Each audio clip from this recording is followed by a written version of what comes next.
আপনারা অনেকেই প্রেসিডেন্ট জিয়া রহমানকে দেখেছেন, অনেকেই দেখেন নাই।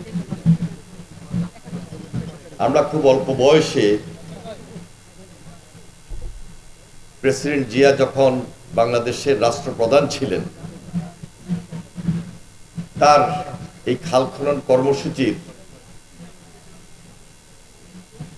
যে পরিকল্পনা ছিল,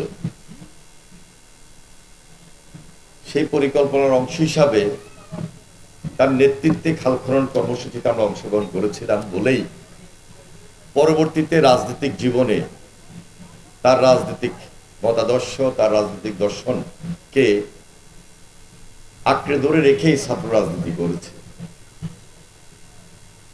প্রেসিডেন্ট জিয়া 1977 সালে এই খাল খনন কর্মসূচি হাতে নিয়েছিলেন এবং 77, 78, 79, 80 এই যে 3.5-4 বছর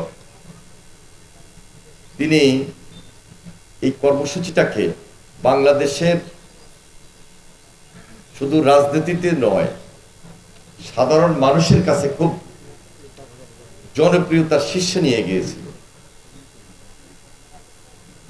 এবং এই খাল খনন কর্মসূচির মাধ্যমে সাধারণ মানুষ কি উপকার পাচ্ছেন, কি উপকার পাবেন, এটা দৃশ্যমান ছিল। একটা পরিবার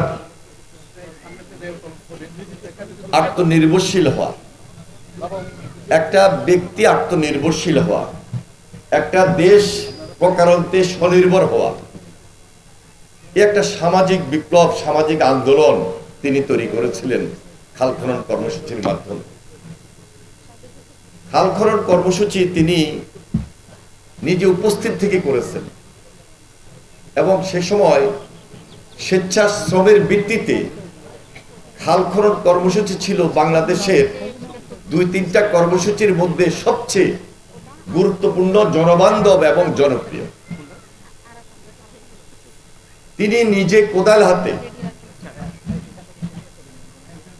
খাল খনন নিজে করেছেন, সবাইকে উদ্বুদ্ধ করেছেন এবং এই যে স্বেচ্ছাশ্রমের ভিত্তিতে খাল খনন কর্মসূচিটা, তখন এই যে টেন্ডার দেওয়া অথবা এই যে এখন যে আপনারা দেখছেন যে ব্যাকো মেশিন বা এক্সকাভেটরের মাধ্যমে টেন্ডার প্রক্রিয়ার মধ্য দিয়ে মাটি উত্তোলন করা, তখন কি এই ধরনের মেশিন আমরা কখনো দেখিও নাই, শুনিও নাই। লেবার ওয়ার্ক ছিল, আর নইলে সম্পূর্ণভাবে স্বেচ্ছাশ্রমের ভিত্তিতে আমরা তখন স্কুলে পড়তাম, স্কুল কলেজের শিক্ষার্থীরা, শিক্ষকরা, রাজনীতিবিদরা, সামাজিক আন্দোলনে যারা নেতৃত্ব দিতেন, কাজ করতেন, প্রশাসনিক কর্মকর্তাবৃন্দ সবাই মিলে একযোগে এই কর্মসূচিতে অংশগ্রহণ করেছেন।